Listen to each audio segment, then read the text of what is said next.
Hi, good afternoon, everyone. We're here for teacher preparation programs at Loyola Marymount University. I want to personally welcome you here to Open House, or to, if you're viewing this after Open House, to a great thing. We're going to go over some of our program options in the state of California and how credentialing works here. We do offer elementary, secondary, and special ed, and but a variety of pathways for that. So I've got my screen share going. Let's kind of go through this and start with our School of Ed mission and goals. Before I do that, we are joined by Dr. Annette Piwan Hernandez. She is the academic program director and faculty for our traditional teacher prep program, but we'll meet her a little bit later, and she'll take over some of the slides at that time. All right. So in LMU at the School of Ed, we're really big on our mission and goals. We've had these in place for well over 30 years. They are about all that we do. They're really founded on the basis of the Loyola and Marymount principles that come to us, and that is the encouragement of lifelong learning, the education of the whole person, promotion of service and justice, of course, for everyone. And then we kind of encapsulates that into a little phrase: REAL, R-E-A-L, respect, educate, advocate, and lead from whatever chair you sit in, either at a community organization, in your family, in your school, in your district. Respect, educate, advocate, and lead. So that's our mission and goals. And then, of course, we have a very strong, just completely tied in with that is our the extension of diversity, equity, inclusion, anti-racism, and justice. And so this is really all about fostering a stronger understanding of social inequities, reducing institutional barriers, and creating an inclusive culture for everyone we interact with, everyone we have the ability to change lives for meaningful, and structures and systems that are in place. So those threads are throughout all of our coursework, all of our interactions, and everything that we do. We stand for very strongly for all of these. So a few benefits of the School of Ed, or LMU in particular, in the School of Ed. We really believe in small class sizes.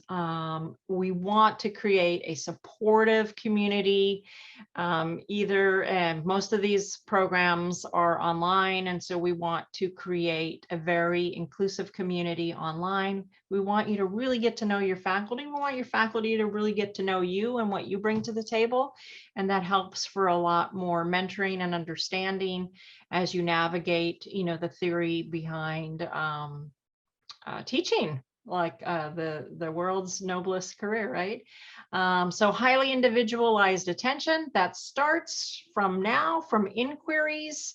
We have a team to help you to your application, to admission decisions, to academic advisement, to credentialing, to your fieldwork practices and mentoring, all the way on up through graduation. We have specialists in all of those areas that are just really here to support you to succeed in your career goals. Everyone is a little bit different, so we try to be very individualized in how we approach your situation.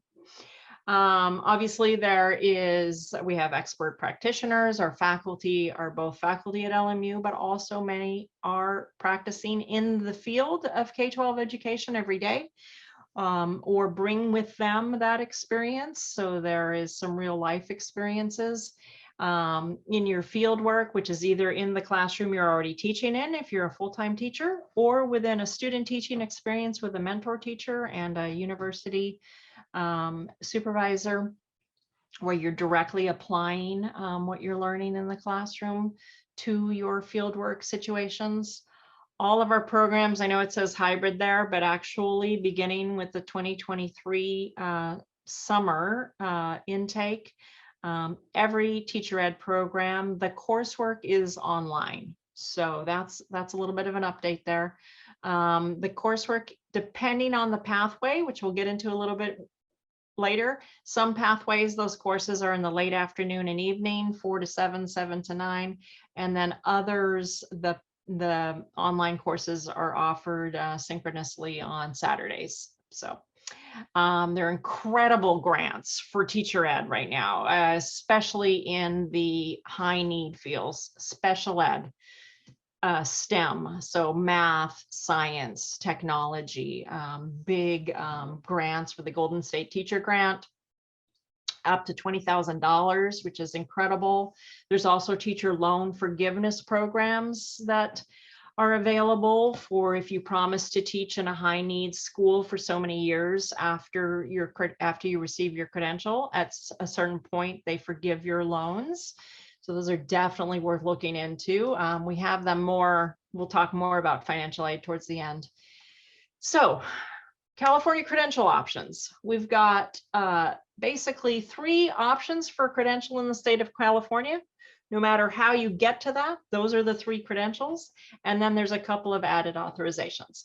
The multiple subject credential is the credential for those pursuing teaching in an elementary school setting, which is primarily K through 5, sometimes K through 8 if you are in a self-contained classroom and that your students don't change subjects during the day, you know, like in high school where everyone changes subjects or moves around for each subject, so they have different teachers. Single subject credential, of course, is then going to be for your middle school and high school, where your students do change. You know, they go to a different teacher for math, a different teacher for English, language arts, and a different teacher for social studies, and so on and so forth. And then there's the education specialist credential in mild, moderate disabilities. This is for your special educators. It is to teach in a full classroom. So you would have general needs and mild, moderate needs in the same classroom.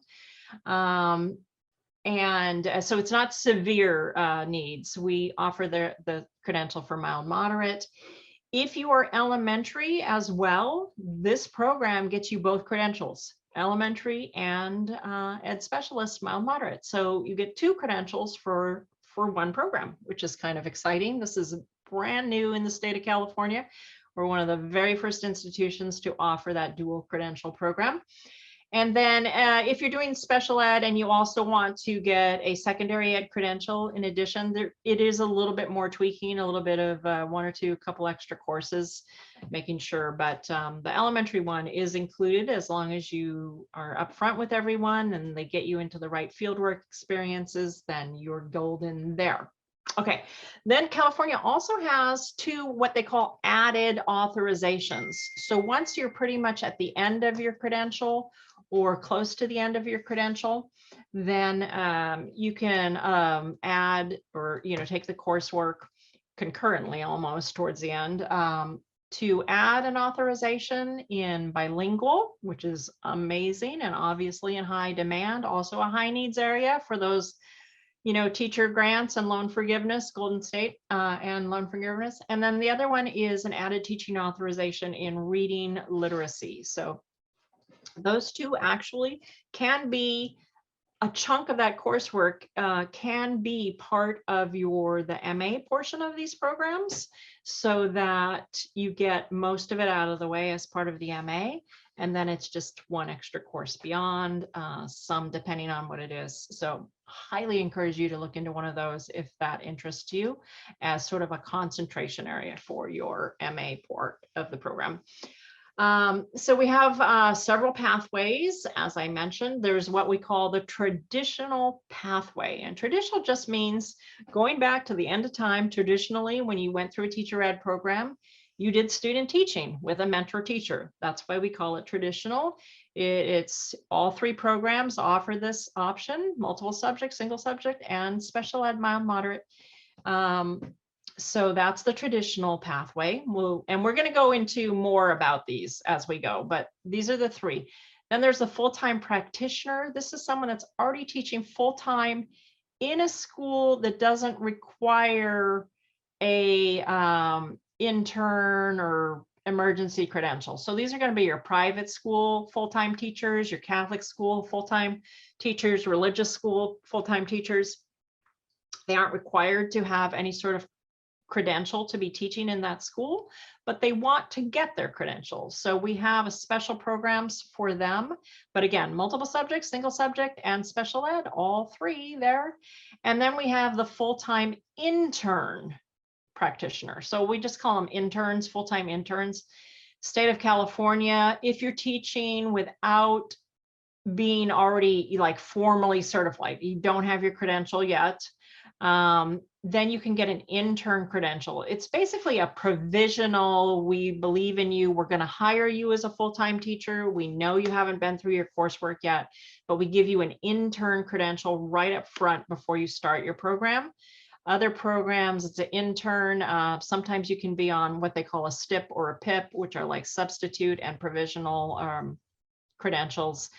Sometimes public charter schools need these in order to fill their slots, their teaching slots. So that's another way. So the three pathways: traditional, full-time practitioner, and full-time intern. Those are the three. And then we have varieties within them. So you might sometimes qualify for any of those. And then we get into more about the program options. And I'm going to pause here for a second and we can connect with our previously recorded programming.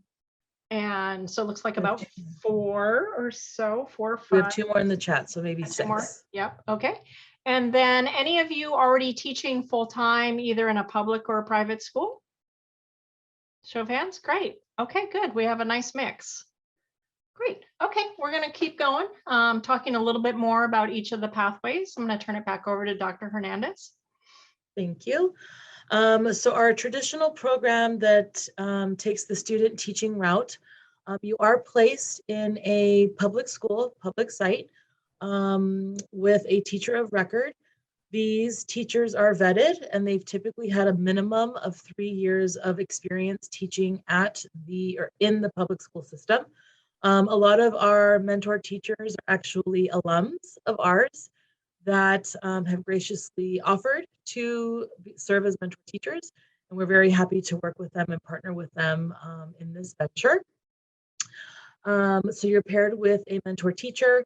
And also across any of these pathways, you are also provided with a fieldwork instructor that will come out and support you and provide on the site constructive feedback to you in the field.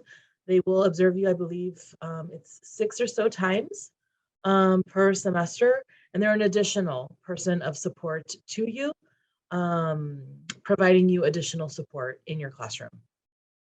For the full-time practitioner, those of you teaching in private, religious, and Catholic schools, we do have program options in Los Angeles.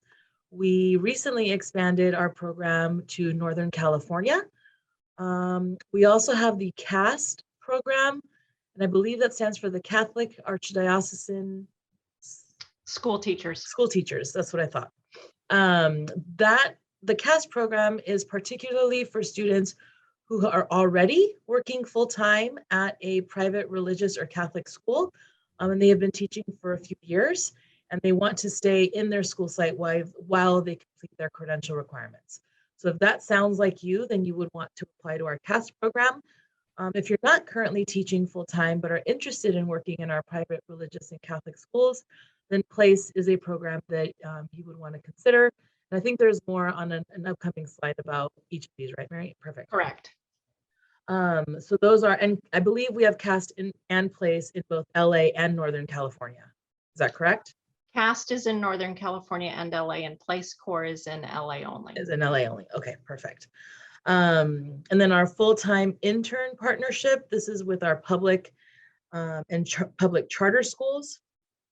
We have a lot of partnerships with Green Dot. We have KIPP, Puck, Seneca, and the Wonderful Schools. And then we also have a partnership with Teach for America. A lot of times, I believe you apply through the LMU partnership in terms of the arrangements we have with each of those. Yeah. So those are our partnership internship programs. I also want to let everyone know that if you happen to find your own internship placement, we work with you as well. These are just specific partnerships that we have through LMU. But if you happen to know of a school site that has an internship position available, and they're willing to fill the role with you as their teacher, we can work with you as well. You would be considered a non-partnership intern, and you take the same courses. It's just who you're affiliated with in particular that would be the difference. And I actually realized that this slide where it says LA Other and NorCal Other, those are under the intern partnerships. So those are intern programs. Got it. Whereas the private religious and Catholic schools, you're all going to be in the CAST program or the PLACE program. Okay. Well, it depends. We're very flexible, as we said, very individualized attention. So we will have students that have like just a special niche, and then we'll work with you and figure it out and get you into the right pathway that works best for you. So correct. All right. Next slide, please, Mary. I think. Oh, sorry. Yes. That's okay. Slide master here. Thank you. Okay, so full-time practitioner programs. This is an online program, and this is the CAST and the PLACE programs are the ones that take their coursework on Saturdays. So you'll be online on Saturdays. You will not have coursework during the week. The Los Angeles program, you're teaching at any LA area, usually private school. Go ahead, Mary. Did you want to say something? No. Oh, okay. I thought you were going to chime in. Sorry. Same in Northern California. You can teach at any Northern California private school. For CAST, you're typically teaching in a Los Angeles area Catholic school, Northern California area Catholic school, or you're already teaching in a Catholic school, and you have been for however many years. For partners in LA Catholic Education or our PLACE Corps program, this is a teaching residency, meaning that you are living in community together with other placers. LMU will provide a salaried teaching assignment for you. So we will find you your school and your placement. And it is a 2-year cohorted program. So there's a bit of a partnership there where we assign you a school and you're living in community, and it is a 2-year commitment to that program.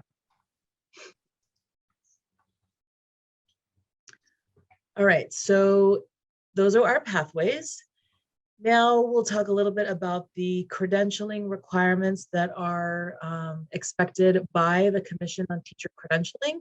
And we, as a program who recommend you for the credential, it is our responsibility to ensure that you've accomplished each of these main requirements. So those are the ones listed in red. The first requirement is a basic skills requirement, which assesses your ability to read, write, and do some basic high school math. There are multiple ways by which to satisfy this requirement. The most common is through coursework that you've already taken for your bachelor's degrees, or your SAT or your ACT scores. So you may have all already satisfied this requirement just by virtue of what you have already done. If for some reason that is checked and you haven't quite met the requirement, there is a CBEST exam, the California Basic Exam Skills for Teachers. You can take that, that's a mouthful.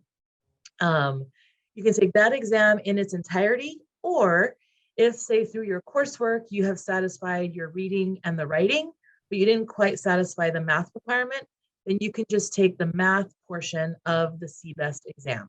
So you can do a mix and match of coursework, exams, and scores. Dr. Hernandez, there's a question from Melissa. Yes, Melissa.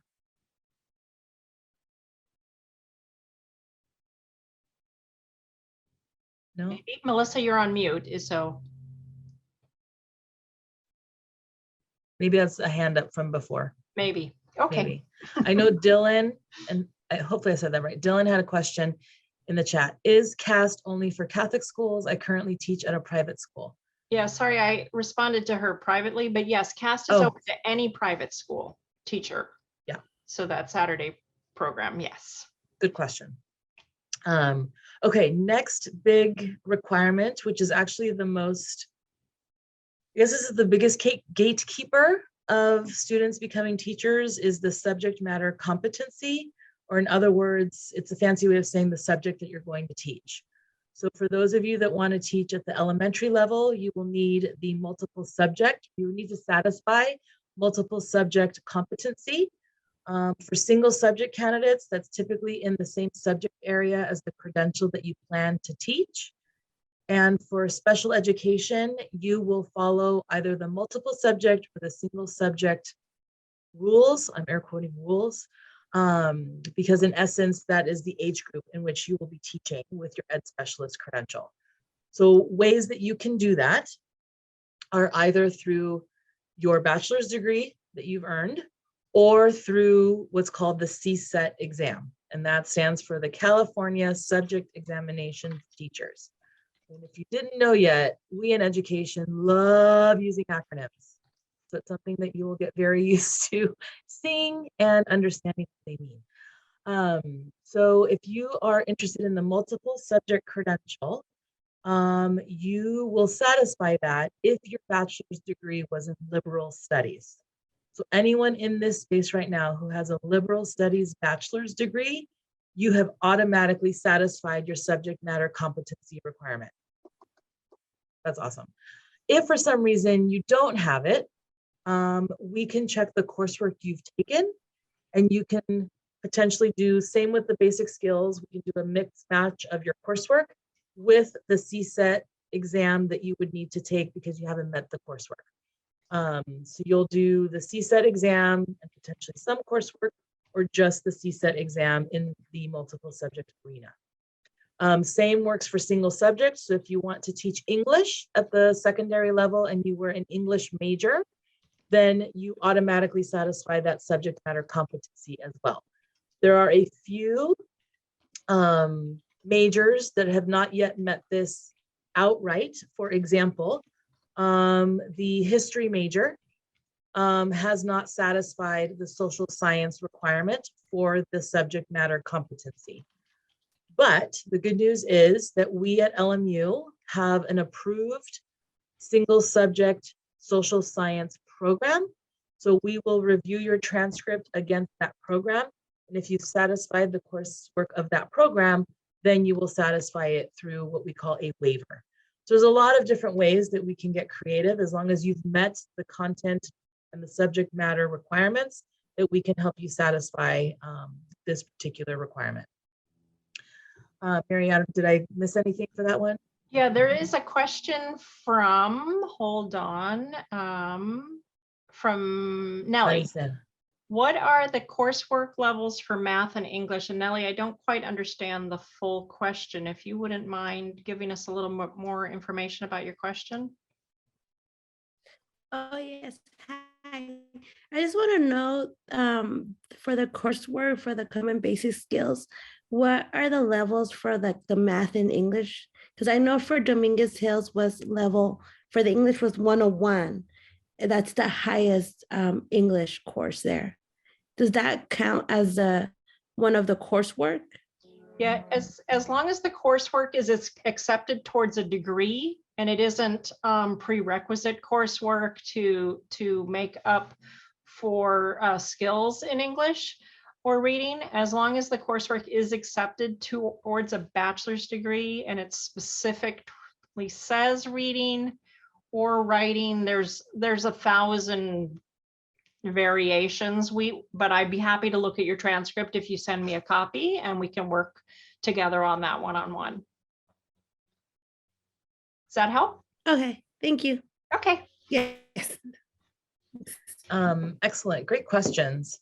So then those are your test requirements, so to speak. The remaining ones are things you have to do or coursework you can take. So you will all have to get your certificate of clearance, which is a fancy way of saying your live scan fingerprints, which is something that we provide you with certain paperwork to get that done.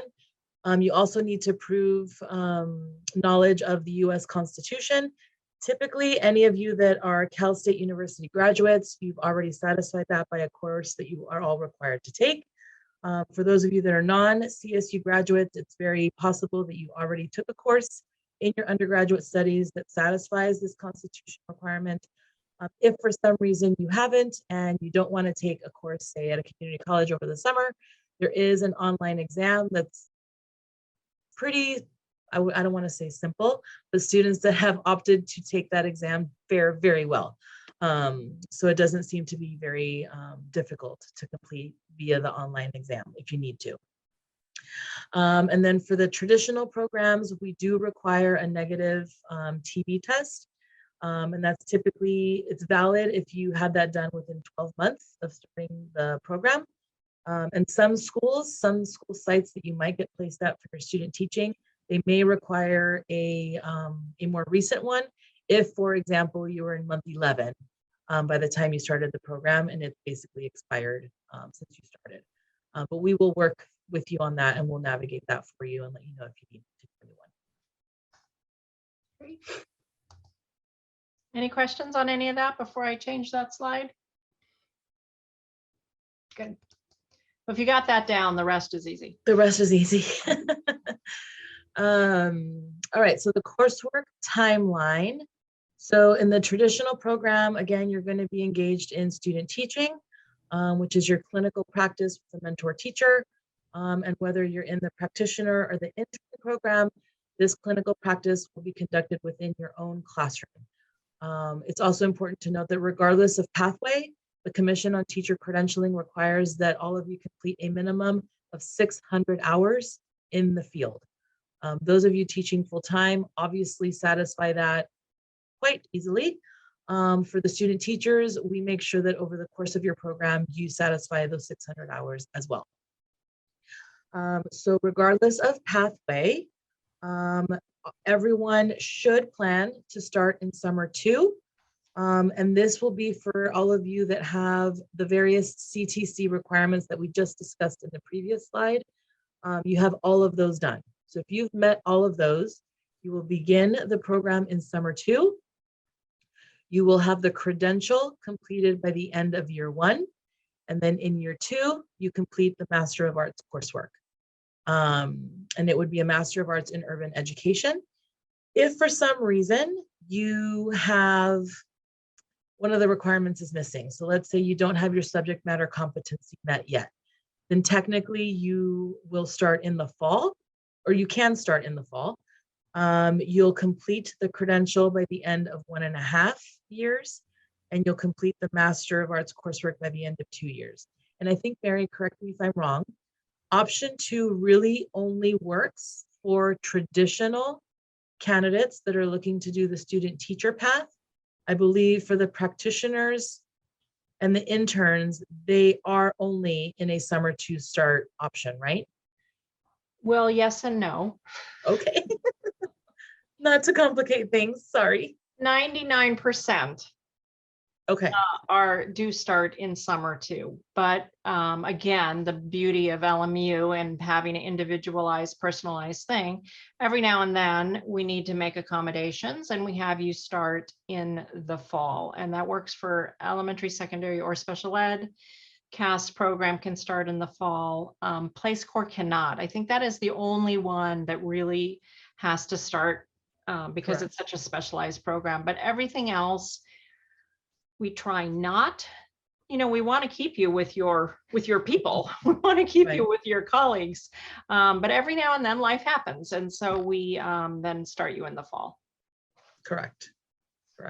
And someone had a good question. What is summer 2? Summer 2 typically starts in July. Yeah, or the last few days of June, like June 29th, 30th, whatever that Monday is that spans with July. Right. That's when it starts. Correct. Any questions on the start or the timeline? Okay. So the program is a combined Master of Arts with an elementary or secondary credential. Anyone who is interested in Ed Specialist, the master's program is a separate, different master's program focused more on special education. But for now, it's Master of Arts with the elementary or secondary credential. And special ed's on the next slide. Yes.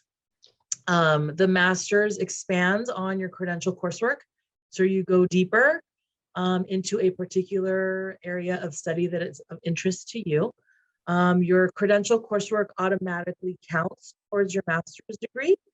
You will complete the master's program at the end of year 2 across all programs and across all pathways. And the master's degree puts you higher on the salary scale and applies to all careers.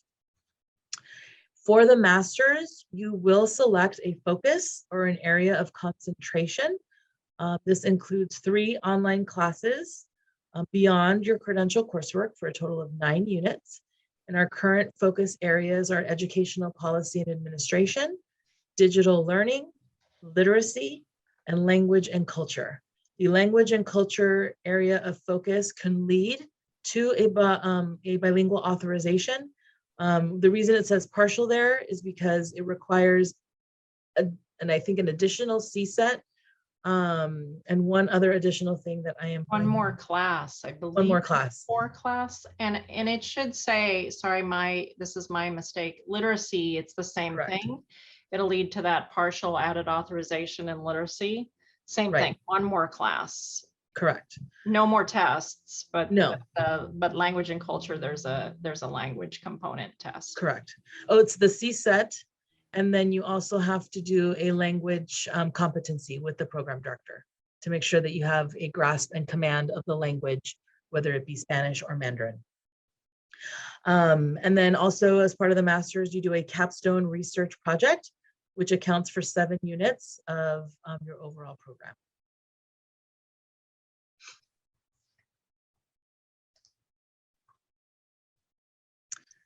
The Master of Arts in Special Education with the Education Specialist Credential. It is also a cohort program. Students will preferably begin in summer 2. Again, if you have all of those credential requirements ready to go, your best option is to start in summer 2. If for some reason you don't have all those requirements, then you can start in the fall. The program is completely online. All of these programs that we've talked about today are online. It includes all the coursework and requirements for both the mild moderate disabilities credential, and you can opt in to also earn the multiple subject credential for no additional units. And you'll work with your advisor to receive the clinical field experiences that you would need on the elementary side of the house. All of your coursework will emphasize working with mild moderate disabilities within a regular classroom. So gone are the days where students would go to a resource center or a resource teacher in a separate location. We are preparing you to work in a regular classroom in an inclusive setting. And it is a 2-year program, combined Master of Arts and Credential. We have a question. The MA is optional, right? I'm in STEM and have been considering doing an MS following. The master's is optional, I believe, for some of the partnership programs. So I believe, Yes. Right, TFA. Yes. It's optional in every program with the exception of Place Core. And traditional. And traditional. Correct. So Valerie, I hope that helps. You're welcome. And of course, in special ed, it's MA and 2 credentials if your focus is elementary. Correct. So you will earn both. And I realized at the beginning of the slideshow, I said our programs are hybrid. They actually, it's a very recent change. That Yes. They are all online to help with LA traffic and gas prices. So there's that. Correct. And I'm trying to change the slide. There we go. Awesome. So then these is a little more information on the various authorizations and certificates that you can add. We have the bilingual added authorization. Again, we have Mandarin or Spanish. The coursework can be partially completed as part of the master's focus or area of concentration. And there is the additional CSET language exam that you'd have to take to, again, show your mastery of the language. For the CTC reading and literacy authorization, also part of the concentration, if that's what you opted to complete. There is, I believe, one additional course beyond the area of focus coursework. And it does require that you are teaching full-time for 3 years. And I believe it counts the years that you were in the credential program. So the 2 years of the program plus 1 additional year, you'll actually apply for the authorization at the end of your 3rd year after you have finished taking coursework. And then we have the LMU Certificate of Inclusive Teaching. This has a special education inclusion focus, and it's an alternative for teachers in private schools who do not have or need a CTC credential. Okay. Perfect. I realized earlier too that the CAST program, it can start in a summer to or spring. We actually try not to start that one in fall, but we do if we have to, like I said, you know, personalized attention, but it also has a cohort that starts in the spring, which is early January. Perfect. And then also we want to be fully transparent with students. In the state of California, we actually have a 2-tiered credential system. So what you would be earning with us is your preliminary credential. That's the 2-year program that each of you would embark on. Beyond the 2 years, you have 5 years after that to do what's called clear your credential. You can do that through a variety of different ways. So what we have here is the preliminary credential requirements. Important to note, the RECA exam is a literacy specific exam that students in the multiple subject credential and ed specialist space have to take. But that is something you can take at the very end of your program after you have finished all of your coursework. Most of the time, students embark on that exam after they take their literacy coursework. Nice, fresh, top of mind, and they're typically all very successful when they do take it.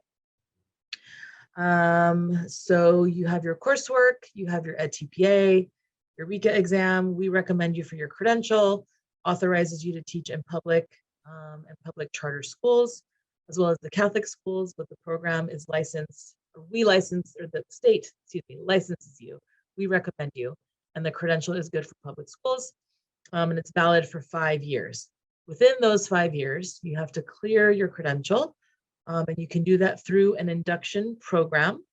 And it's very similar to your credential, but it's much more focused on mentoring and working with you as you reflect on your teaching practice, as you move from novice teacher to a more well-versed and experienced teacher over the course of the 5 years. So you can do an induction program through institutions like LMU. We currently don't have a program, but there are institutions and universities that do offer induction programs. Most of you that work in the public school sector will clear your credentials through your school districts. The public school districts have the funding available to offer these clear credential programs on site. So most of you will just do it by virtue of signing your contracts. You're automatically enrolled in the clear credential or the induction program on site. In addition to universities, the clear credential programs or the induction programs are also offered through LA County Offices of Education. So those of you that are working in charter schools, private schools, Catholic schools, they typically don't have the funding necessary to offer their own in-house induction program. So you would search out programs through LACO, the LA County Office of Ed, or through universities to clear your credential. And regardless of path, it's a 2-year process. 2-year process, but you have 5 years to do it after you get your preliminary. So yeah, we can talk about that more if anyone has questions. So they start in year 3 at the latest. Is that what you're saying? Sorry, you actually, you can start as late as year 4 because you'd have year 4 and year 5 of your preliminary credential kind of 5-year span. The last 2 years, you can do your induction program. I have heard I mean, the state of California does not want folks to lose their credentials, especially now. We need teachers more than ever.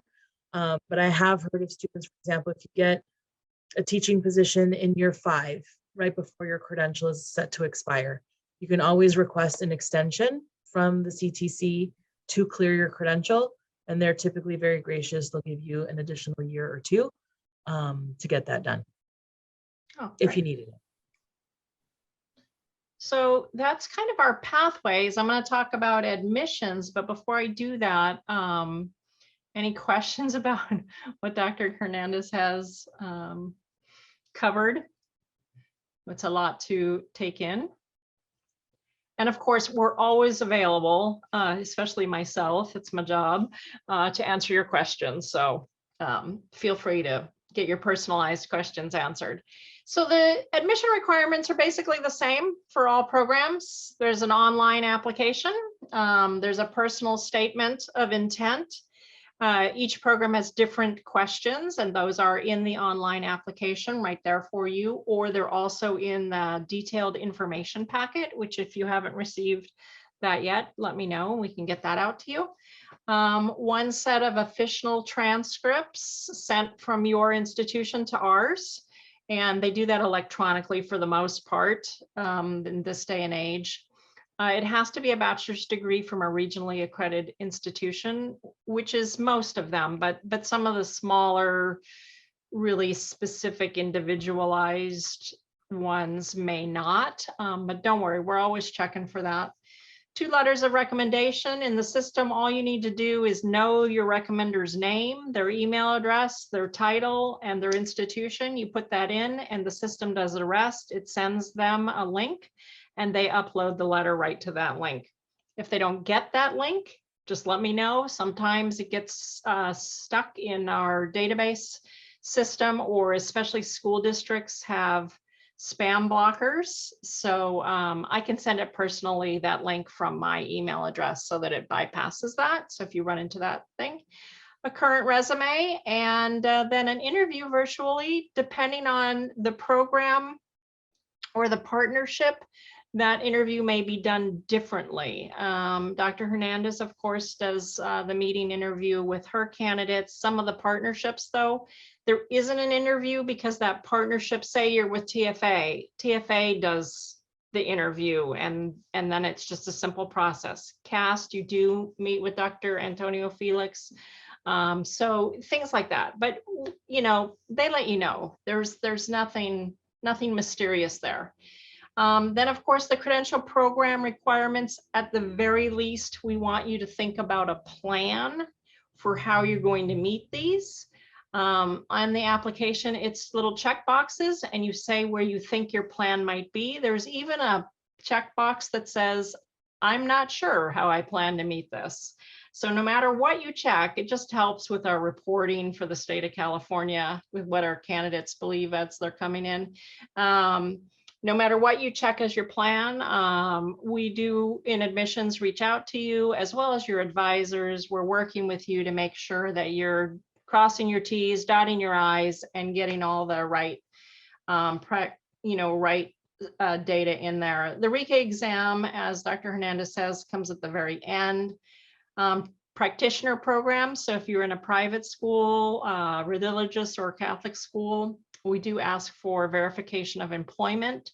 That can be, sometimes you're getting a letter of recommendation from your principal, and they say right there in that recommendation that you're employed. All right, you're verified. So we try to be as flexible as possible there. With intern programs in public and charter schools, you're usually required to have an intern credential at the beginning before you even start teaching. That is a little bit of a separate process that we work with you, with your advisor in the credential office immediately to get you that initial credential, intern credential issued before you start the program. So that's sort of it. Let's see, let's talk about tuition and financial aid, the big question on everyone's lips. For 2022, which is our current year, tuition is $1,462 per unit. Most classes are either 2 or 3 units.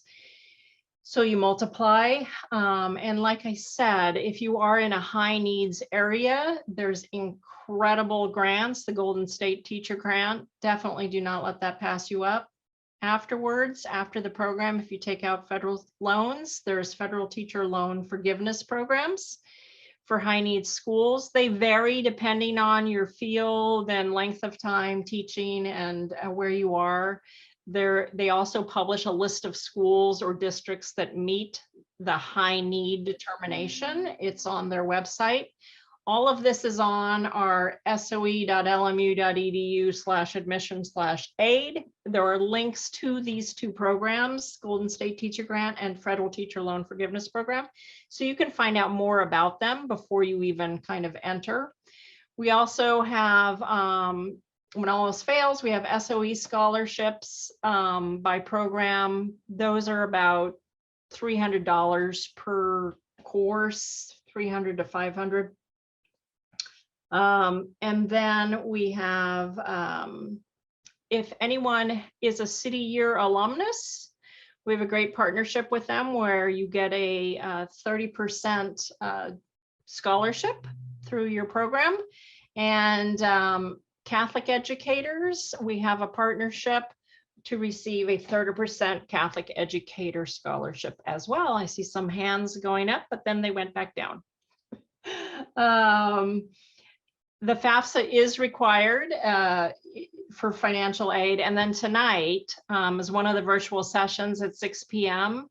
is a session on financial aid. And that'll be specific to graduate school because this open house is only for grad school.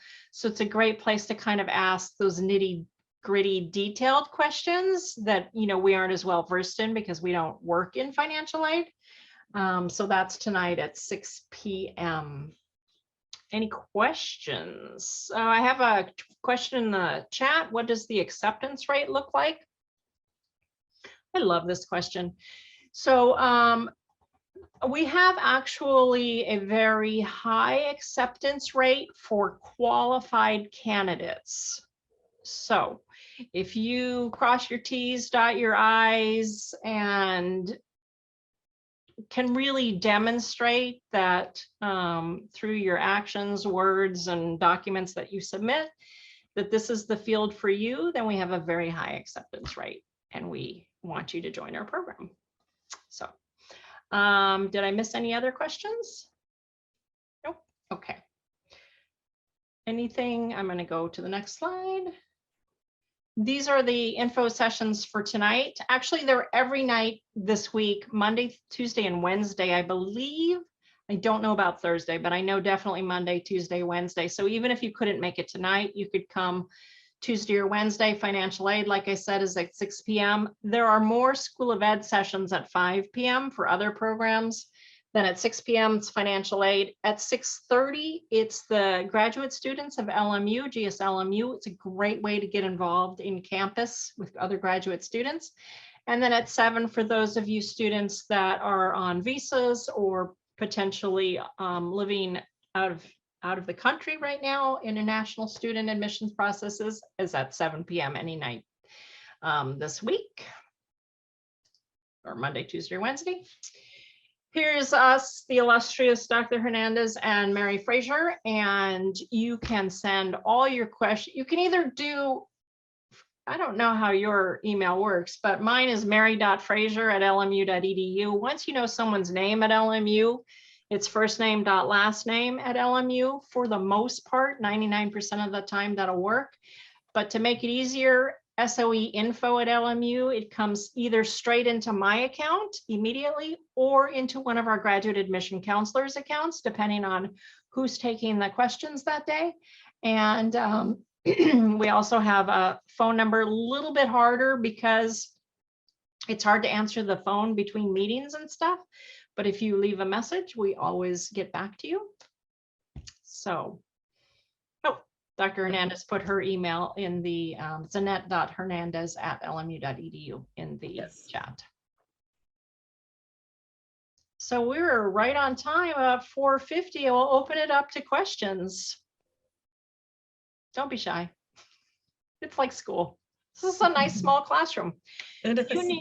Do you need your CSAT test before acceptance, or can that be completed sometime before the start of the program? As long as you have it by the start of summer 2, you can start the program as traditional. First year is credentials, second year is MA. If you have it though later, like by the start of fall, then it's just your credential you get after a year and a half instead of that first year. And for cast and place, it actually doesn't matter as much. You do have to have it, the private school ones, you have to have it completed before you can apply, before you can receive that credential, but we let you go through the program as long as you're working on it, as long as you show progress towards it.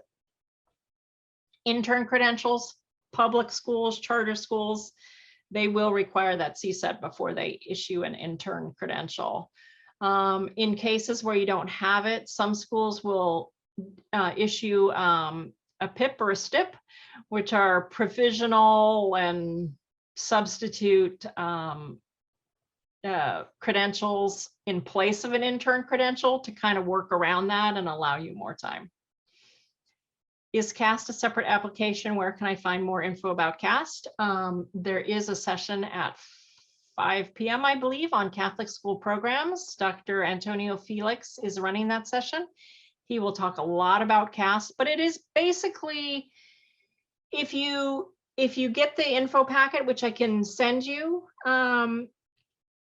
it's instead of applying for elementary or secondary, at the end of the day, no matter what you apply for, I'm going to figure it out in your application, and I'm going to say, oh, I'm going to move you around. If you don't get the option for choosing the partnership of CAST, it's because it comes under urban education. So our intern and our private school programs all come under urban education, whereas special ed comes under special ed no matter what. And then the traditional programs fall under elementary or secondary ed. That is the most confusing thing in our application system, and I wish it was different, but it is what it is. So if you're not finding it under elementary, secondary, or special ed, try urban ed, and that's where all the partnerships will show up. For some good news, we submitted a proposal to try and have them all fit under one term, but it's still in the review process. So we're hoping that that will be approved soon. We just can't officially talk about it until it has. Right. So hopefully it'll make your life as applicants easier and more efficient, and Mary's role as our admissions person a lot easier to manage as well. Although if you apply now, it won't apply to you. We'll just fix it on the back end. Yeah. And then you won't be confused as to where you apply. Right.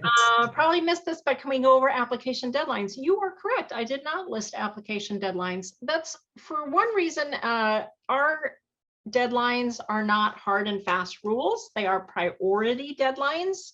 So, and each program might be a little bit different, but for the most part, we look at, you know what, I don't have them off the top of my head. Usually it's around June 15th for the summer 2 starts. It's around November 15th for the spring for CAST. No, it's Mary, I think it's March 15th for summer start, June March 15th for March 15th for summer start, okay. June 15th for fall start. Thank you. So March 15th. At the end of the day, we do rolling admissions. So the sooner you get in and completed, the sooner we're reviewing your application and making an application decision. So you know right away. So once it's your application is complete, we've talked to you, I've talked to you, you're complete and ready to go. Within 2 weeks, you're having your interview or your application is being processed and you're getting a decision through email. So it is pretty quick. After the priority deadline, we continue to take applications. As long as there is room available in the program, we will continue to process. And as long as it's not too late in that you get everything in time to enroll for that first week of class. So, but that's space permitting on those.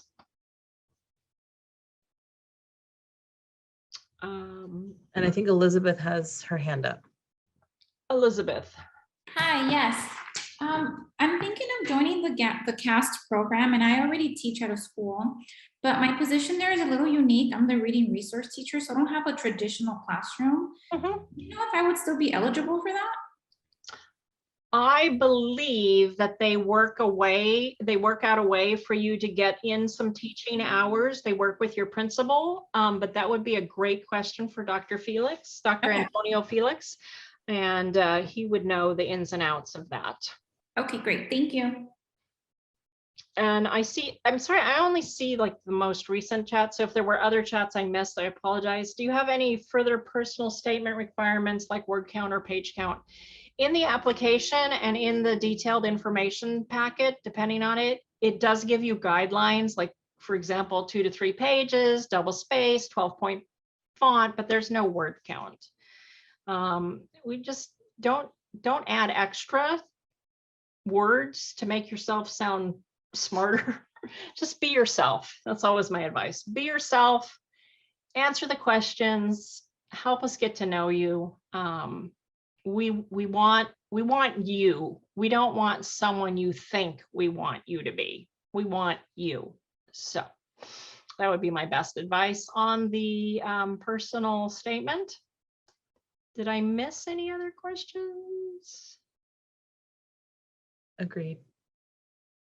On the personal statements. I would also say for me, as an insider tip, I always appreciate the students that align their personal statement to our mission, to our conceptual framework, which is ideally something that's drawing you to us in the first place. So if you can find ways to kind of bridge those two, I always enjoy reading those the best. Particularly our mission, you're not going to find our conceptual framework on our website at this time because we're transitioning to new research, but the mission and our DEI work with diversity, equity, and inclusion. Awesome. I do get that question a lot. Where is the conceptual framework? It's not there. It's being updated. Yeah. As it should be. Yep. All right, well, it is 4:59. I have to go do a 5 o'clock presentation elsewhere, and I think some of you may be going on to 5 o'clock presentations as well. I thank you all for joining. Again, my job is to answer questions. Send them anytime. I will look at your materials in advance. I'll look at them when you submit them, as well as my graduate admission counselors will as well. So we're here to help and support and figure out what works best for you. So don't feel bad about asking questions. All right. Have a great rest of your evening. Thank you, everybody. And she wholeheartedly means that. She is amazing at what she does. So ask away. She will get you and help you with what you need. Great. Thank you. Bye. Thank you, everybody. Good luck.